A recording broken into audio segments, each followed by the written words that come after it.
చందమామ కథలు. రాగి బిందె భూతం. సీతయ్య తాగుబోతు.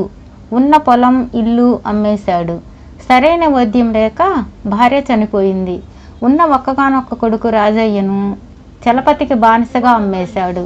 ప్రతిఫలంగా చలపతి సీతయ్యకు రోజు తాకడానికి డబ్బులిచ్చేవాడు. ఒక రోజున సీతయ్య చనిపోయాడు. రాజయ్య తండ్రికి దహనకాండ జరిపించి చలపతి వద్దకు వెళ్ళి, అయ్యా, ఇంతకాలం తమరు చేసిన సాయం కలకాలం గుర్తుంచుకుంటాను. ఈ ఊళ్ళో మా అమ్మ చచ్చిపోయింది, మా అయ్య చెడిపోయాడు, నేను దిక్కులేని పక్షినయ్యాను. ఇక్కడ నేనుండలేను, ఎవరూ తెలియని చోటుకు పోయి గుట్టుగా బ్రతుకుతాను అన్నాడు. చలపతి వాడి మీద జాలి నటిస్తూ, నీ బాధ నాకు అర్థమయ్యింది, కానీ నా పరిస్థితి కూడా నువ్వు అర్థం చేసుకో. తాగుడు పేరు చెప్పి మీ నాన్నకున్న ఆస్తంతా ఖర్చు అయిపోయింది. ఆ తర్వాత మీ నాన్న తాగుడు ఖర్చు నేను భరించాను. ఆ తర్వాత నాకెంత ఖర్చు అయిందో నువ్వు ఊహించలేవా అన్నాడు. అయితే నేనేం చేయాలి అన్నాడు రాజయ్య. మీ నాన్న సీతయ్య నిన్ను నాకు బానిసగా అమ్మేశాడు. అయినా నేను నిన్ను బానిసగా చూడను. 2 పూటలా తిండి పెడతాను. ఇంట్లో పనులన్నీ చెయ్యి, లేదా నేను చెప్పిన 3 పనులు చేసి శాశ్వతంగా స్వేచ్ఛను పొందు అన్నాడు చలపతి. రాజయ్య ఆ పనులేమిటో చెప్పమని అడిగాడు. ఊరి చివర కొండ ప్రాంతం. చలపతికి 4 ఎకరాల మెట్ట పొలం ఉన్నది. దాన్ని ఎవరూ కొనరు. అందులో పంటలు పండవు. రాజయ్య ఆ పొలాన్ని సాగు చేయటం మొదటి పని. పంటలు పండని పొలాన్ని నేనెలా సాగు చేయగలను? ఈ పని చెప్పటం మీకు న్యాయం కాదు అన్నాడు రాజయ్య. ఒళ్ళొంచి కష్టపడితే ఎలాంటి భూమినైనా సాగు చేయవచ్చు. అంత కష్టపడటం ఎవరికీ ఇష్టం లేదు. నువ్వు స్వేచ్ఛ కావాలనుకుంటే కష్టపడు, బలవంతమేమీ లేదు, అంతా నీ ఇష్టం అన్నాడు చలపతి. సరేనని రాజయ్య కొన్నాళ్ల పాటు ఆ మెట్ట పొలంలో కష్టపడి పనిచేశాడు. ఒక రోజున వాడు తవ్వుతూ ఉంటే ఒకచోట కంగుమని చప్పుడైంది. అదేమిటా అని వాడు మరి కాస్త లోతుకు తవ్వి చూస్తే అక్కడ ఒక రాగి బిందె దొరికింది. దాని మూత తీయగానే అందులోంచి పెద్ద పొగ వచ్చింది. చూస్తుండగానే ఆ పొగ భూతంగా మారి, నీకేం కావాలో చెప్పు, నీ కోరిక తీరుస్తాను అన్నది. రాజయ్య ఆశ్చర్యపడి, ఎవరు నువ్వు? నా కోరిక తీర్చాల్సిన అవసరం నీకేమిటి అన్నాడు. నేను రాగిబిందె భూతాన్ని. ఈ రాగిబిందెకు అద్భుతమైన శక్తులున్నాయి. ఆ శక్తులతో మంచివారికి సహాయపడటం నా ధర్మం అన్నది ఆ భూతం. నేను మంచివాడినని నీకెలా తెలిసింది అని అడిగాడు రాజయ్య మరింత ఆశ్చర్యపోతూ. ఈ రాగి బిందెకు అద్భుత శక్తులు ఉన్నాయని ముందే చెప్పాను కదా. మంచి బిందెను తాకగానే నన్ను అది ప్రేరేపిస్తుంది అన్నది రాగి బిందె భూతం.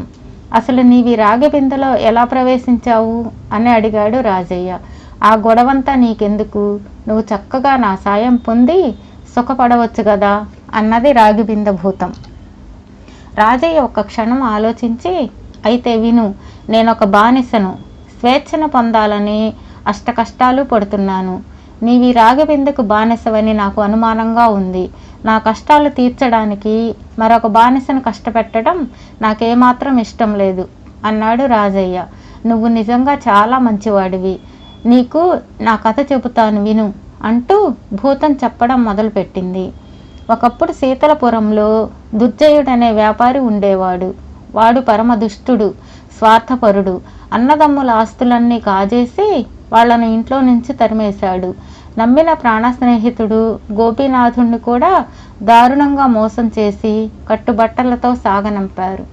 గోపీనాథుడు అడవికి పోయి తపస్సు చేసి దివ్యశక్తులు సంపాదించి తిరిగి వచ్చి దుర్జయుడిని కలుసుకొని, నువ్వు చాలా పాపాలు చేశావు, వాటి నుంచి విముక్తి పొందే మార్గం చెబుతాను. అందుకు ముందుగా నీ సర్వస్వాన్ని పేదలకు దానం చెయ్యి అన్నాడు.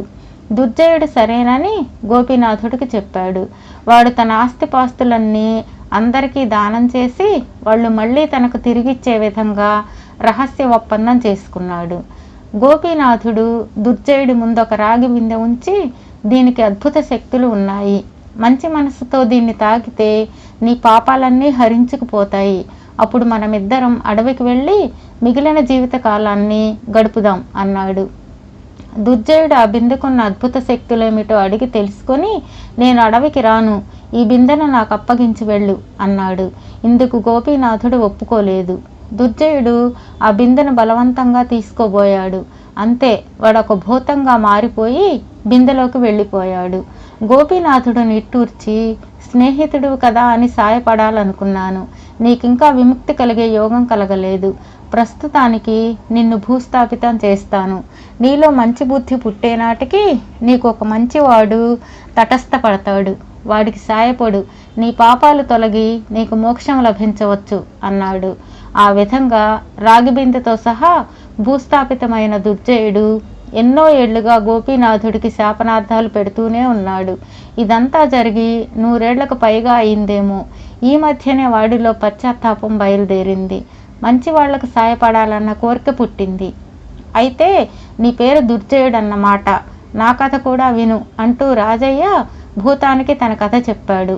భూతం వెంటనే, అద్భుత శక్తులున్న నాకు ఏ పని కష్టం కాదు. ఈ మెట్ట పొలాన్ని సాగు చేయటం చిటికెల మీద పని అని ఏవో మంత్రాలు చదివింది. కాసేపటికి ఆ పొలం కంకులు దిగిన వరి మొక్కలతో నిండిపోయింది. ఇప్పుడు నేనేం చేయాలి అన్నాడు రాజయ్య. నా గురించి నీ యజమానికి చెప్పకు. నేను ఈ రాగి బిందెలో ఇక్కడే ఉంటాను. నువ్వు వెళ్ళి నీ యజమానికి కావలసిన మిగతా 2 పనులు అడిగి తెలుసుకో అన్నది భూతం. రాజయ్య చలపతి వద్దకు వెళ్ళి తన పొలం సాగు చేశానని, అప్పుడే ధాన్యం కంకులు వేశాయని చెప్పాడు. ఇది విన్న చలపతి ఆశ్చర్యపోయి ఆ విడ్డూరం చూడాలని పొలానికి బయలుదేరాడు. చలపతితో పాటు ఆయన కూతురు శారద కూడా వచ్చింది. ఇద్దరూ పొలం చేరి పంట చూసి విస్తుపోయారు. ఇక నాకు ఆ 2వ పనేమిటో చెప్పండి అని అడిగాడు రాజయ్య. నువ్వు సామాన్యుడువు కావు, నీకేవో అద్భుత శక్తులున్నాయి, లేకుంటే ఇది సాధ్యం కాదు అంటూ చలపతి తన పై మీది కండువాను నేల మీద పరిచి దీని నిండా కాసుల వర్షం కురిపించు అన్నాడు. రాజయ్య రాగి బిందె భూతాన్ని కలవాలనుకుంటుండగానే ఆ కండువా నిండా బంగారు కాసులు కురిశాయి. చలపతి ఆశ్చర్యానికి అంతులేదు.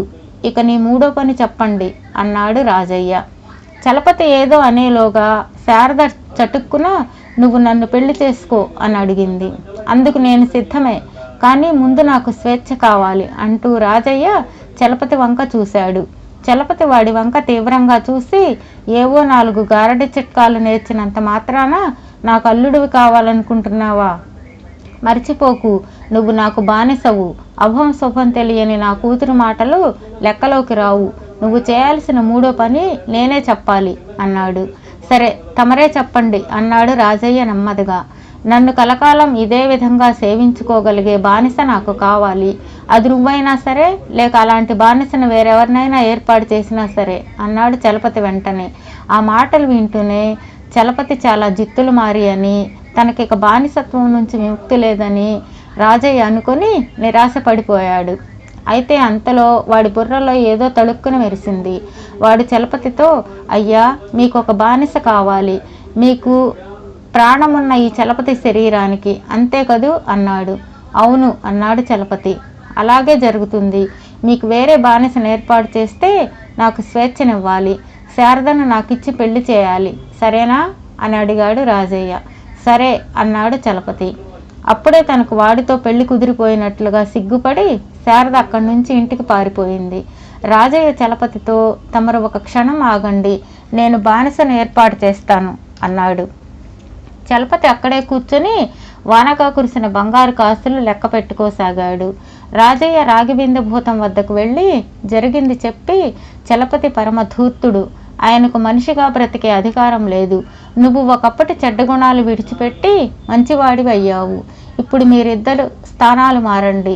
చలపతి ఆత్మభూతమై రాగిబిందెలో ప్రవేశిస్తే నువ్వు చలపతి శరీరంలో ప్రవేశించి మంచి మనిషిగా ఉన్నంతకాలం జీవించు. నీకు నాకు ఒకేసారి స్వేచ్ఛ లభిస్తుంది అన్నాడు. రాగిబిందె భూతంగా ఉన్న దుర్జయుడు రాజయ్య తెలివిని మెచ్చుకొని వాడు చెప్పినట్టే చేసి తనే చలపతి అయ్యాడు. అప్పుడు రాజయ్య, అయ్యా, ప్రాణమున్న ఈ చలపతి శరీరానికి బానిసగా రాగిబిందె భూతాన్ని ఇస్తున్నాను.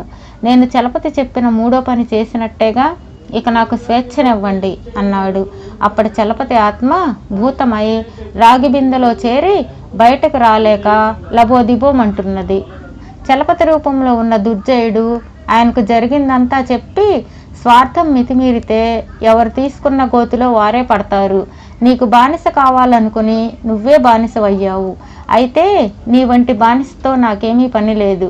కాబట్టి రాగిబిందెతో సహా నేను భూస్థాపితం చేస్తాను.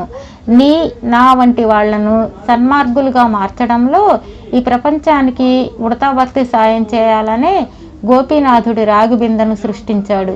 తొందరగా నీ బుద్ధి మార్చుకో అన్నాడు. రాగిబిందెను భూస్థాపితం చేశాక వాళ్ళిద్దరూ ఇల్లు చేరారు. రాజయ్యకు శారదకు పెళ్లి జరిగింది. ఆ పెళ్లి జరిగిన కొద్ది రోజులకే చలపతి రూపంలో ఉన్న దుర్జయుడి ఆయువు తీరిపోయింది. తను సుఖపడుతూ 10 మందిని సుఖపెడుతూ కలకాలం జీవించిన రాజయ్య కారణంగా ఎవరికీ రాగిబిందె భూతాన్ని దర్శించే అవకాశం రాలేదు. భూస్థాపితమైన రాగిబిందె భూతం మరొక చలపతి కోసం ఎదురు చూస్తూ ఉన్నది.